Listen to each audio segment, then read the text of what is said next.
नमस्ते दोस्तों, आज की कहानी है हमारी घर की बहू और बेटी।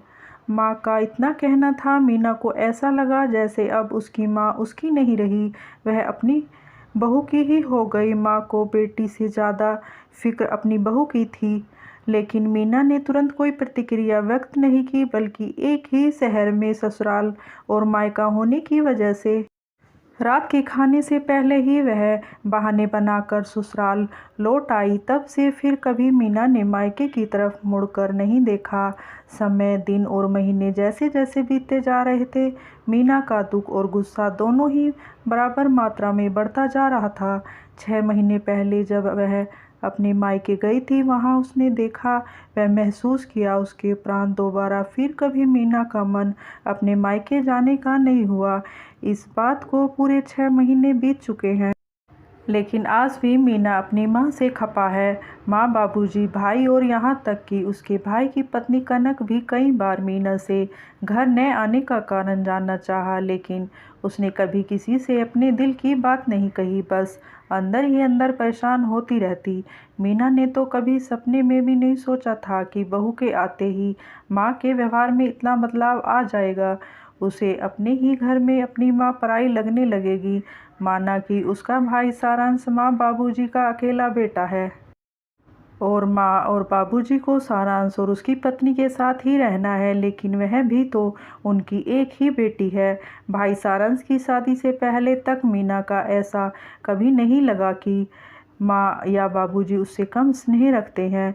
बावजूद उसके कि सारांश मीना का छोटा भाई था, परंतु कनक के आने के पश्चात जब मीना अपनी मायके पहुंची तो उसने घर और अपनी माँ के व्यवहार में कई परिवर्तन देखे। माँ का अपनी बहू के प्रति अधिक स्नेह व प्रवाह देख मीना को बिल्कुल अच्छा नहीं लगा और वह चिढ़ गई थी। भला बहू से कौन इतना स्नेह रखता है? यह बात मीना की समझ से परे था। मीना को अपनी माँ की और कुछ बातें भी पसंद नहीं आई। पहले जब कभी घर में कोई छोटे छोटे सामान भी खरीदा जाता, माँ मीना से अवश्य सलाह मशवरा करती और फिर उसके कहे अनुसार ही घर का कोई सामान आता, लेकिन अब की बार घर के सारे पर्दे मीना की जानकारी के बगैर ही बदल दिए गए थे। वह भी वे पर्दे जिन्हें मीना पसंद करके लाई थी। जब इस बारे में मीना अपनी माँ से बात की तो माँ बड़ी सहजता से कहने लगी, अरे वो कनक को ब्राइट कलर के पर्दे पसंद है ना, इसलिए उसने सारे पर्दे बदल दिए। मैंने ही कहा था उससे बदल दो, यदि तुम्हें पसंद नहीं है, आखिर वह अब तुम्हारा ही घर है। माँ का ऐसा कहना न जाने क्यों मीना को अंदर तक चुभ गया। उसे ऐसा लगा जैसे मायके से उसकी पकड़ ढीली पड़ती जा रही है। अभी मीना को मायके आए चंद ही घंटे हुए थे कि मीना से कनक बोली, दीदी आपको आलू चाट पसंद है ना? मैंने सारी तैयारी कर रखी है, आपके लिए बना कर ले आऊं? यह सुन मीना को थोड़ा अच्छा लगा और वह तनकर बोली, हाँ बना लाओ।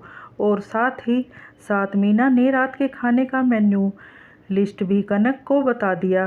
तभी मीना की माँ बोली, मीना तुम भी जाकर किचन में कनक का हाथ बटाओ, वह अकेली यह सब नहीं कर पाएगी। माँ का इतना कहना था कि मीना को ऐसा लगा जैसे वह अब उसकी माँ नहीं बल्कि वह अपनी बहू की हो गई है। माँ को अपनी बेटी से ज़्यादा फिक्र अपनी बहू की है, लेकिन मीना ने तुरंत कोई प्रतिक्रिया व्यक्त नहीं की, बल्कि एक ही शहर में ससुराल और मायके होने की वजह से रात के खाने से ही पहले वह बहाने बनाकर ससुराल लौट आई। तब से फिर कभी मीना ने मायके की तरफ मुड़कर नहीं देखा। एक शाम जब मीना मार्केट से घर पहुंची तो उसने देखा कि उसकी नंद मधु अपने बच्चों के साथ आई हुई है। यह देख मीना अंदर ही अंदर कसमसा कर रह गई। मधु का आना उसे कतई पसंद नहीं था और उससे भी अधिक मधु का यहाँ आकर अनावश्यक हस्तक्षेप करना तो उसे बिल्कुल भी नहीं भाता था।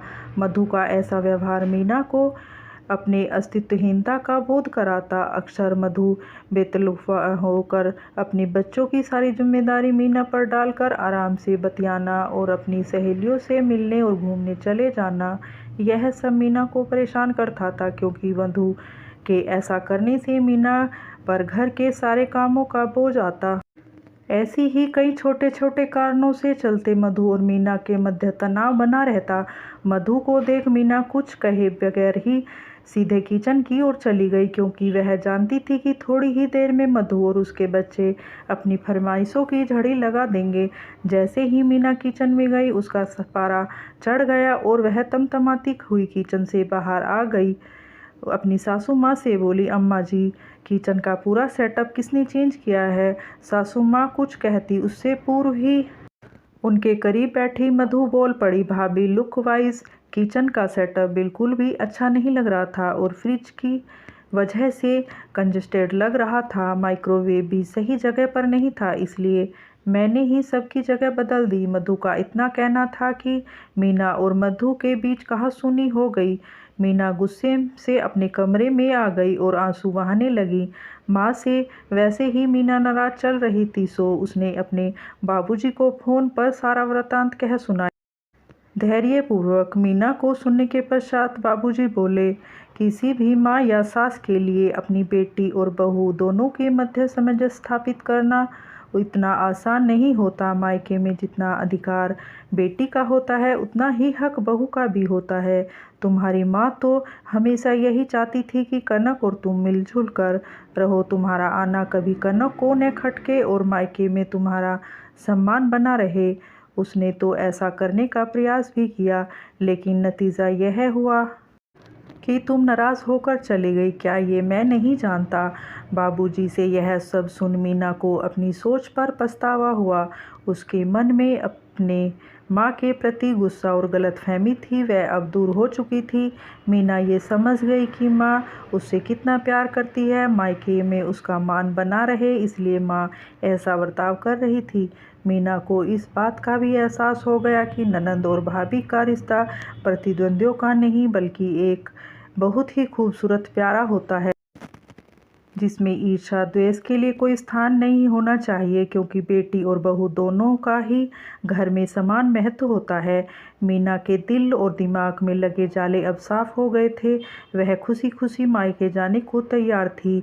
साथ ही नंद मधु के संग भी वह अपने रिश्ते सुधारने का संकल्प ले अपने कमरे से बाहर आ गई। दोस्तों, अगर कहानी अच्छी लगी है तो लाइक करना और हमारे चैनल को सब्सक्राइब करना। धन्यवाद।